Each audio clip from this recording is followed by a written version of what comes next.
Very good morning to all the students. देखिए, आपका chapter चल रहा था 7, जो आपके कोर्स का लास्ट चैप्टर है। तो क्या था?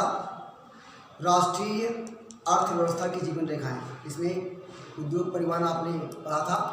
और स्टूडेंट्स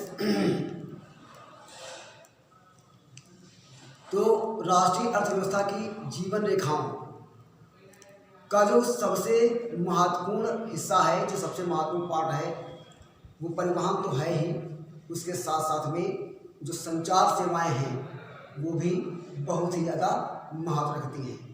कैसे? पहले आप जान लीजिए कि संचार की सेवाएं, संचार के साधन होते कौन कौन से हैं। ठीक है, तो संचार सेवा का मतलब क्या है कि वे समस्त साधन जिनके माध्यम से हम सूचनाओं का आदान प्रदान करते हैं, वे होते हैं क्या? संचार के साधन। ठीक है, तो संचार के साधन कौन कौन से हैं? जैसे कि आपका दूरदर्शन, मतलब टेलीविज़न, जिसे आप लोग शॉर्ट में कहते हैं टीवी, और रेडियो, समाचार पत्र, ठीक है, और विभिन्न प्रकार की पत्रिकाएं, साथ साथ में प्रेस, सिनेमा आदि आदि। और कुछ अब तो कुछ आधुनिक संचार की सेवाएं भी हमारे पास में उपलब्ध हैं, जैसे मोबाइल, ठीक है, इंटरनेट, ठीक है, ऐसी अन्य आधुनिक सेवाएं भी हमारे पास में उपलब्ध हैं जो संचार की सुविधाएं हमें उपलब्ध कराती हैं। ठीक है स्टूडेंट्स, तो आइए देखते हैं क्या कह रहा है। संचार के इन सेवाओं को अलग अलग कंपनियां जो हैं उनका संचालन करती हैं।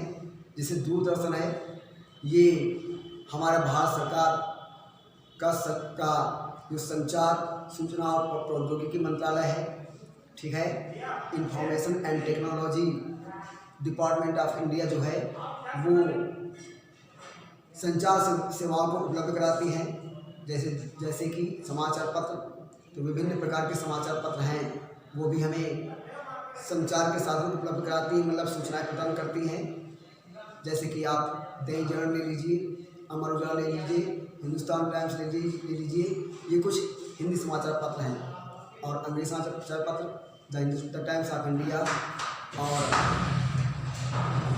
द पायोनियर और हिंदुस्तान वगैरह अन्य जो हैं अंग्रेजी के भी अखबार हमारे पास उपलब्ध हैं, समाचार पत्र उपलब्ध हैं, जो हमें विभिन्न प्रकार की देश विदेश की सूचनाओं को प्रदान करते हैं। ठीक है, अच्छा, तो इस प्रकार से हमने क्या समझा कि संचार सेवाएं क्या हैं? तो वे समस्त सुविधाएं, वे समस्त संसाधन जो हमें विभिन्न प्रकार की सूचनाओं को प्रदान करते हैं, वे कहलाते क्या हैं? संचार की सेवाएं।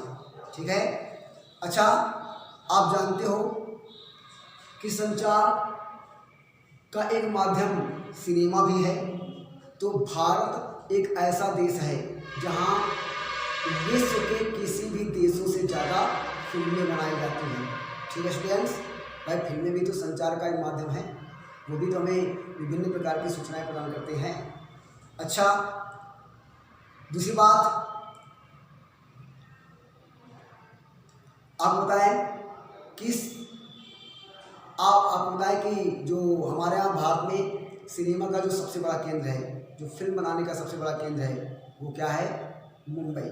ठीक है, और इसके साथ साथ में भारत में जो समस्त प्रकार की फिल्में हैं, इनको सेंसरशिप करने के लिए, हमारे पास इसका जो अधिकार है वो केंद्रीय फिल्म प्रमाणन बोर्ड के पास में है। ठीक है, केंद्रीय फिल्म प्रमाणन बोर्ड के पास में फिल्मों को सेंसर करने का अधिकार है। ठीक है, अच्छा, अब देखिए, ये तो हुआ क्या? संचार के साधन। अब हम जान लेते हैं कि संचार के साधनों का महत्व किन किन चीज़ों में है। सबसे पहली बात क्या है कि व्यापार में, तो व्यापार चाहे राष्ट्रीय हो चाहे अंतर्राष्ट्रीय हो। राष्ट्रीय व्यापार क्या है कि वे व्यापार जो राष्ट्र के अंदर ही चलते हैं वो होते हैं हमारे राष्ट्रीय व्यापार। और अंतर्राष्ट्रीय व्यापार क्या है कि जब हम दूसरे देशों के साथ में, दूसरे राष्ट्रों के साथ में व्यापार करते हैं तो वो होता है क्या, अंतर्राष्ट्रीय व्यापार। ठीक है, इसे हम आयात निर्यात भी कह लेते हैं। ठीक है, अच्छा, और आप समझ लीजिए कि क्या कह रहा है कि अब इस व्यापार के दो तरीके हैं। क्या है, आयात और निर्यात। ठीक है, कि जब हम वस्तुओं को, आयात और निर्यात। आयात क्या है कि जब हम वस्तुओं को विदेशों से अपने देश में मंगाते हैं तो वो कहलाता है क्या, आयात। मतलब अंग्रेजी में कहलाते उसे हैं इम्पोर्ट। ठीक है, जब हम दूसरे देशों से वस्तुओं को मंगाते हैं, उन वस्तुओं को मंगाते हैं जो हमारे देश में नहीं होती हैं या बहुत कम मात्रा में होती हैं, तो उनको जब हम दूसरे देशों से आयात करते हैं, मतलब मंगाते हैं, खरीदते हैं, तो वो हमारा कहलाता है क्या, आयात। और निर्यात क्या है कि जब हम अपने राष्ट्र के, अपने देश के आवश्यकता से अधिक वस्तुओं को दूसरे देशों में बेच देते हैं, दोस्तों कहलाता है क्या, निर्यात कहलाता है स्टूडेंट्स। ठीक है, इसके बाद में आप जान लीजिए कह रहा है क्या है कि जब, अच्छा एक बात है, अब ये व्यापार अनुकूलन क्या है, व्यापार अनुकूलन क्या है, व्यापार अनुकूलन या व्यापार संतुलन क्या है स्टूडेंट्स। तो व्यापार संतुलन क्या है कि जब हमारा आयात की मात्रा से निर्यात ज़्यादा होता है तो वो कहलाता है क्या है, व्यापार संतुलन। एक एक बात को आप पॉइंट करना, क्योंकि परीक्षा में कुछ भी पूछ सकते हैं कि व्यापार संतुलन क्या है।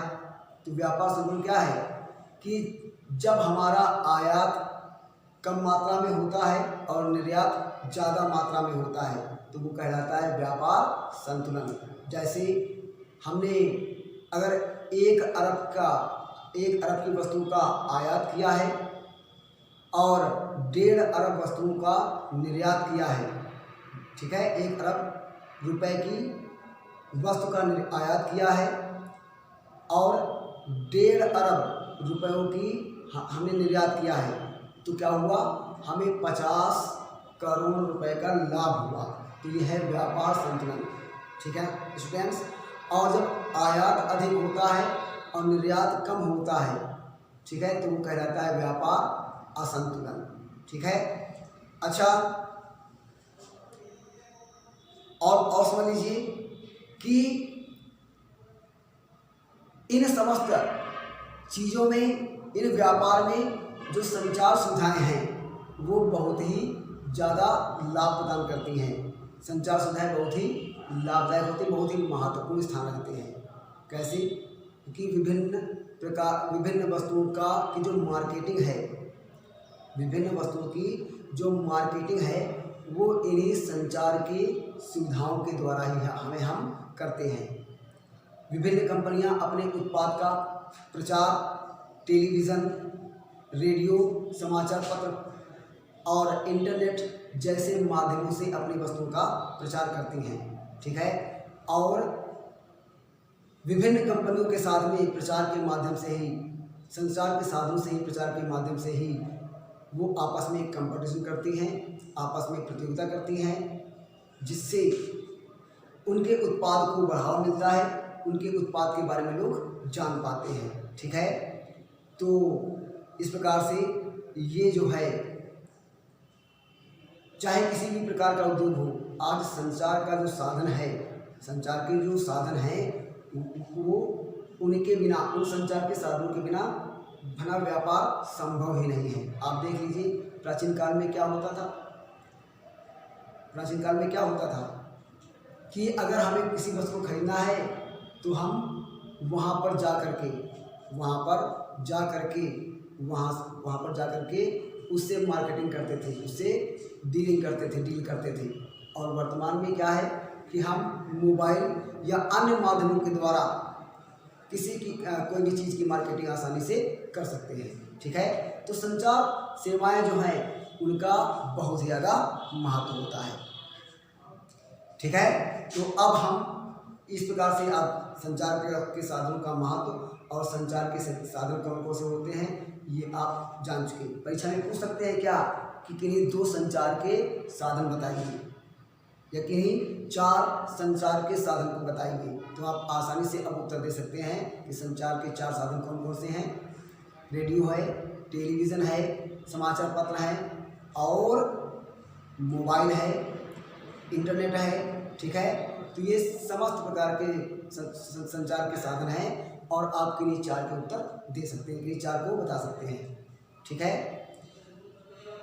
अब देखिए संचार के साधन जो हैं वो 2 तरीके से काम करते हैं। एक तो प्रिंट मीडिया और दूसरा इलेक्ट्रॉनिक मीडिया। मतलब संचार के 2 साधन होते हैं, इलेक्ट्रॉनिक संसाधन मतलब इलेक्ट्रॉनिक रिसोर्सेस ऑफ कम्युनिकेशन और दूसरा क्या है प्रिंट मीडिया मतलब छपाई के संसाधन जो हम किसी चीज़ पर छाप करके लोगों को सूचना देते हैं। ठीक है, यानी कहते हैं क्या प्रिंट रिसोर्सेज ऑफ कम्युनिकेशन।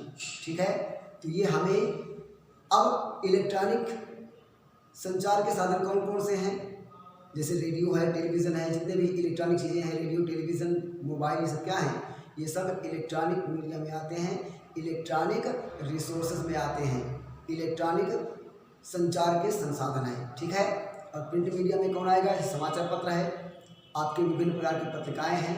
ठीक है, तो जो सूचनाएं हमें कागज़ पर लिख कर के प्राप्त होती हैं वो सभी प्रिंट मीडिया में या छपे हुए संचार के साधनों के रूप में हम उन्हें जान पाते हैं। ठीक है, तो आप कह सकता है क्या कि 2 ऐसे संचार के साधन बताइए जो छपाई से संबंधित हों, तो आप लिख सकते हो समाचार पत्र है और विभिन्न प्रकार की पत्रिकाएं हैं। ठीक है, तो ये आपका क्या है संचार के साधन और उनका महत्व। ठीक है स्टूडेंट्स, अब आप आते हैं क्या हम कुछ आपको विभिन्न प्रकार की जो परीक्षा के लिए बहुत ही उपयोगी हैं उनमें कुछ हम आपको महत्वपूर्ण शब्दावलियाँ बताते हैं।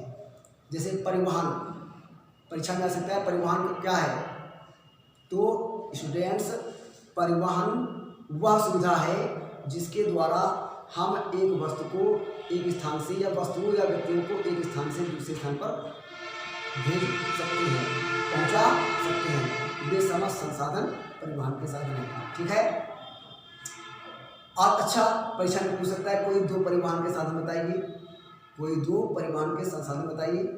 ठीक है, तो आप आसानी से लिख सकते हो क्या भाई, एरोप्लेन है ना, जहाज है, पानी वाले जिसे आप बोलते हो एरोप्लेन है, हवाई जहाज है, जहाज हैं, आपके ट्रक हैं, बस हैं, कार हैं, अर्थात जिसमें भी हम व्यक्तियों को या वस्तुओं को एक स्थान से दूसरे स्थान पर भेज दें तो वो समस्त परिवहन के साधन है। आप कोई भी 2 लिख सकते हो, अगर परीक्षा पूछे 4 पूछे जितने पूछे। ठीक है, फिर कह रहा है क्या व्यापारी, तो व्यापारी कौन है, व्यापारी कौन है कि जो व्यक्ति परिवहन के साधनों के द्वारा अपनी उत्पादित वस्तुओं को उपभोक्ताओं पर पहुंचाता है, उपभोक्ताओं को पहुंचाता है, वे होते हैं क्या व्यापारी। ठीक है, व्यापारी कौन है, जो अपनी उत्पादित वस्तुओं को उपभोक्ताओं तक मतलब प्रयोग करने वालों तक पहुंचाते हैं, वे कहलाते हैं व्यापारी। ठीक है, इसके बाद कह रहा है क्या संचार के साधन, अभी हमने बताया संचार के साधन कौन है कि वे समस्त संसाधन जो सूचनाओं को एक स्थान से दूसरे स्थान पर भेजते हैं वे संचार के साधन हैं, जैसे रेडियो, टेलीविज़न, समाचार पत्र, मैगजीन, रेडियो, सिनेमा आदि। ठीक है, फिर कह रहा है क्या सड़क घनत्व, सड़क घनत्व क्या है कि प्रति वर्ग किलोमीटर क्षेत्र में सड़कों की औसत लंबाई जो है वो सड़क घनत्व कहते हैं। ठीक है स्टूडेंट, सड़क घनत्व क्या है कि किसी भी क्षेत्र में किसी भी क्षेत्र में मतलब प्रति वर्ग किलोमीटर के क्षेत्र में सड़कों की औसत लंबाई को कहते हैं क्या? सड़क घनत्व। मतलब एक वर्ग किलोमीटर के क्षेत्र में सड़कों की कुल लंबाई को कहते हैं सड़क घनत्व। ठीक है। इसके बाद कह रहा है क्या? स्वर्णिम चतुर्भुज मार्ग। परीक्षा में पूछ सकते हैं कि स्वर्णिम चतुर्भुज मार्ग क्या है। तो मैंने आपको पहले बता चुके हैं कि स्वर्णिम चतुर्भुज मार्ग प्रधानमंत्री अटल बिहारी वाजपेयी के द्वारा, ये उनका ड्रीम प्रोजेक्ट था जो देश के 4 सबसे बड़े महानगरों को आपस में जोड़ता है। ये एक 6 लेन का राष्ट्रीय मार्ग है, 6 लेन का राष्ट्रीय मार्ग है जो दिल्ली, मुंबई, कोलकाता और चेन्नई को आपस में जोड़ता है स्टूडेंट्स। ठीक है। इसके बाद आता है क्या? राष्ट्रीय राजमार्ग। तो राष्ट्रीय राजमार्ग क्या है ये पूछ सकता है। राष्ट्रीय राजमार्ग क्या है परीक्षा पूछ सकता है। तो राष्ट्रीय राजमार्ग क्या है कि वे समस्त राजमार्ग, देश के वे समस्त लंबी दूरी के राजमार्ग जो देश के दूरस्थ बड़े बड़े शहरों को और औद्योगिक नगरों को और बंदरगाहों को आदि को आपस में जोड़ते हैं, वे कहलाते हैं राष्ट्रीय राजमार्ग। ठीक है स्टूडेंट, क्या कह रहे हैं? राष्ट्रीय राजमार्ग क्या है कि वे राजमार्ग जो देश के बड़े बड़े नगरों को, चाहे वो औद्योगिक नगर हो चाहे वो बंदरगाह हो, उनको आपस में जोड़ने वाले जो बड़े बड़े लंबी दूरी के जो सड़कें हैं उन्हें कहते हैं क्या है? राष्ट्रीय राजमार्ग। और राजमार्ग कौन है? राजमार्ग कौन है भाई? स्टेट हाईवेज क्या होते हैं? राजमार्ग क्या है? State highways. मतलब तो एक राज्य में राज्य की राजधानी को उनके जिला मुख्यालयों को जोड़ने वाली जो सड़कें होती हैं वे होती हैं क्या? राजमार्ग। जैसे हमारा प्रदेश कौन है? उत्तर प्रदेश की राजधानी क्या है? लखनऊ। तो लखनऊ को उत्तर प्रदेश के समस्त राज्यों से जोड़ने वाली जो सड़कें हैं वो क्या होती हैं? राजमार्ग कहलाती हैं। राजमार्ग मतलब स्टेट हाईवेज। ठीक है। इसके बाद लिखा है क्या? जिला मार्ग। ठीक है। तो जिला मार्ग कौन है? तो एक जिले को उनके जिला मुख्यालयों तक, ठीक है, एक जिले को जिले के मुख्य प्रशासनिक मुख्यालयों तक जोड़ने वाली सड़कों को कहलाते हैं जिला मार्ग। ठीक है स्टूडेंट्स। तो जिला मार्ग क्या है? मतलब एक जिले को जिले की समस्त प्रशासनिक इकाइयों से जोड़ने वाली सड़कों को कहते हैं जिला मार्ग। ठीक है। चलिए इसके बाद कह रहा है क्या कि सीमांत सड़कें। तो सीमांत सड़कें क्या है? मैंने आपको बताया था, परीक्षा में पूछ सकता है कि सीमांत सड़कें क्या हैं। तो वे सड़कें जो देश की सीमाओं के किनारे किनारे बनाई जाती हैं, वे कहलाती हैं सीमांत सड़कें।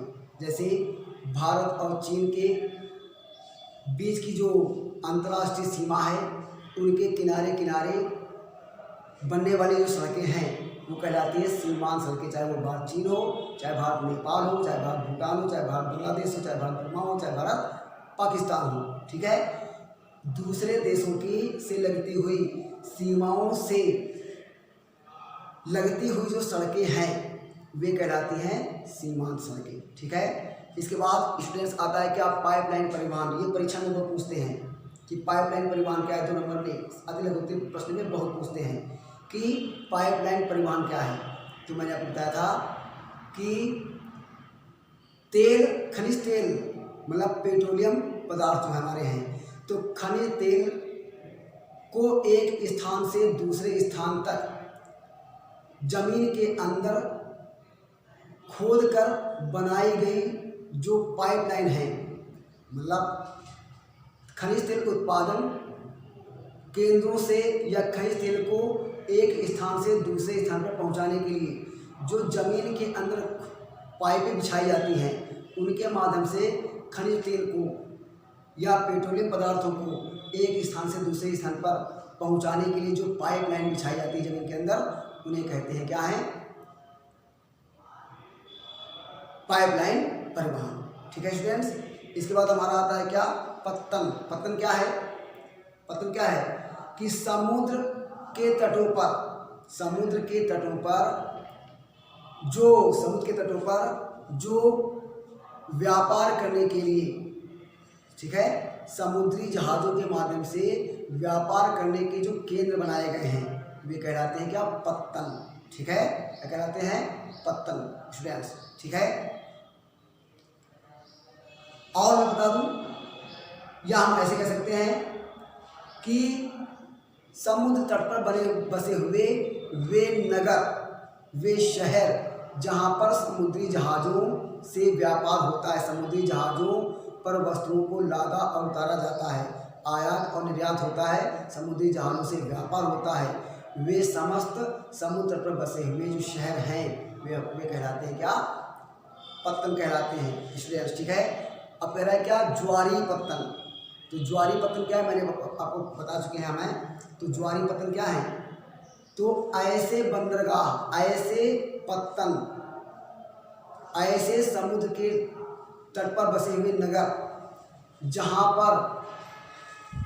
पर ज्वार के पानी से, ज्वार के समुद्र में उत्पन्न ज्वार के जल से जलयानों का आना जाना होता है, वे कहलाते हैं, वे पत्तन कहलाते हैं, वे बंदरगाह कहलाते हैं ज्वारी पत्तन। ठीक है स्टूडेंट्स, क्या बताया हमने कि ज्वारी पत्तन क्या है? अर्थात वे बंदरगाह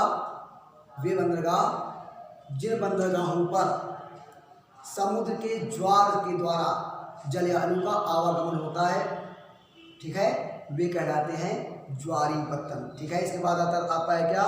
व्यापार संतुलन। अभी भी मैंने आपको बताया है कि व्यापार संतुलन क्या है कि जब आयात से ज़्यादा निर्यात होता है तो वो कहलाता है व्यापार संतुलन। व्यापार संतुलन क्या है? जब हम आयात से ज़्यादा निर्यात करते हैं, मतलब वस्तु को दूसरे देशों से खरीदने के बजाय ज़्यादा मात्रा में उनको बेचते हैं, तो वो कहलाता है व्यापार संतुलन। ठीक है, अच्छा, इसके बाद क्या कर रहा है कि पर्यटन क्या है?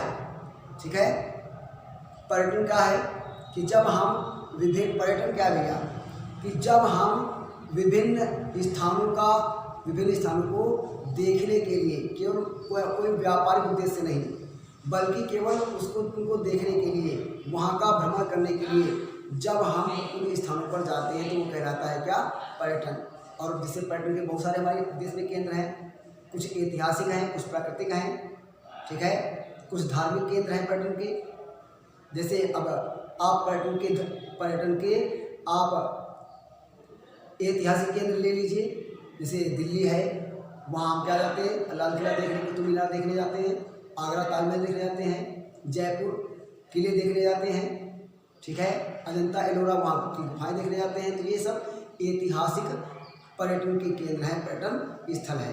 ठीक है, कुछ पर्यटन के केंद्र प्राकृतिक होते हैं, जैसे आप शिमला जाइए, ठीक है, नैनीताल जाइए, मसूरी जाइए, श्रीनगर जाइए, तो ये सब हमारे प्राकृतिक पर्यटन के केंद्र हैं। ठीक है, कुछ आपके धार्मिक पर्यटन के केंद्र होते हैं, तो जहाँ पर धर्म के आस्था के कारण हम उन स्थानों पर जाते हैं, तो वो हमारे धार्मिक केंद्र हैं पर्यटन के। जैसे आप ले लीजिए वैष्णो देवी ले लीजिए, हमारा पूर्णागिरि ले लीजिए, ठीक है, जगन्नाथ जी है, बद्रीनाथ और केदारनाथ, ये सब जो धाम हैं, द्वारिका है, पुरी है, ये सब धार्मिक केंद्र हैं पर्यटन के, जहाँ पर हम अपनी पूजा पाठ या धार्मिक आस्थाओं के कारण वहाँ पर भ्रमण करते हैं।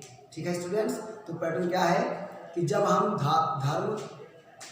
धार्मिक दृश्य या प्राकृतिक दृश्यों को देखने के लिए या ऐतिहासिक स्थलों को देखने के लिए कहीं पर जाते हैं तो वो कहलाता है पर्यटन कहलाता है। ठीक है, इसके बाद कहता है आयात क्या है? आयात क्या है कि जब हम अपने देश में जो चीज़ें कम मात्रा में उत्पादित होती हैं या जो चीज़ें हमारे देश में नहीं उत्पादित होती हैं और हम उनको दूसरे देशों से खरीदते हैं तो ये कहलाता आपका है आयात। ठीक है। तो निर्यात क्या है?